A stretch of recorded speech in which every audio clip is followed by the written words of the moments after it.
Sure, we're less than a week past Election Day, but Denver is already knee-deep in its first open mayoral race in 12 years. Denver's Election Day is April 4th.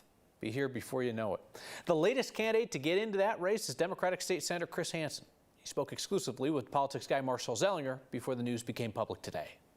There are several high-profile names who have already announced that they're running for mayor. They are female and they are diverse. You are a white male. Why does Denver need a white male mayor? Well, I think Denver has had a really long history of carefully evaluating the candidates that are in the race, regardless of their background, their creed, their ethnicity, et cetera. And so I am confident the Denver voters will be able to do that again. And my approach is really just to put a lot of optimism, a lot of positive ideas in front of the Denver voters and let them make the best decision. Policies around those experiencing homelessness first. Would you continue the homeless camp sweeps? Well, I think we need clear enforcement of our camping ban. I think for the city to be safe, for the city to function and be an inviting place for everybody who lives here, we need to be very clear that we're not going to be able to have camping on the streets. It's not good for anybody involved, for the neighborhoods or for those in the unhoused. And this is where I think we can really step up our partnerships with nonprofits, particularly the Salvation Army, Denver Rescue Mission, have had some great success. And I think that's a place where the city can really double down and work with the private sector and work with philanthropy to make more rapid progress. Can you mention any specific areas that you know are wasting money? The two areas I've looked at the hardest are public safety and areas around services to the unhoused. Both huge parts of Denver's budget and both places where I think there are some really clear efficiencies. Does that mean Denver police budget gets cut? Not at all. I mean, I don't think the city can function without a world-class police department. We're understaffed right now in the public safety departments, so police, sheriff, fire. And so I think it's a time for reinvestment and efficiency, not a moment to cut.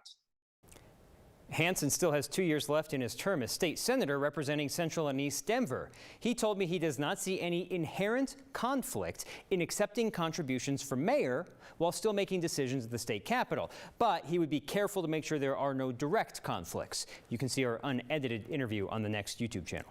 So you figure, how is a candidate going to stand out in a race where there are 15 names in it? One great way to stand out in politics is to have a pant load of money.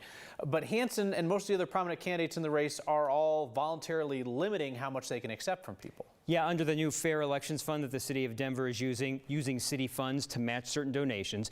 Once you get 250 unique contributions for mayor, you can qualify where $5 to $50 is matched by the city times 9. So a $5 contribution becomes basically $50. A $50 contribution basically becomes $500. But you can only get $500 max from anybody. And if you don't accept the Fair Elections Fund money, you can get a maximum of $1,000. So you can raise more from fewer individuals or less money from more individuals and get a bunch more from the city. I'm not sure that got clearer as we went on. I think what is clear is that some of these candidates are going to have outside groups spending on their behalf, and that's where the big money will come from. Marshall, thank you.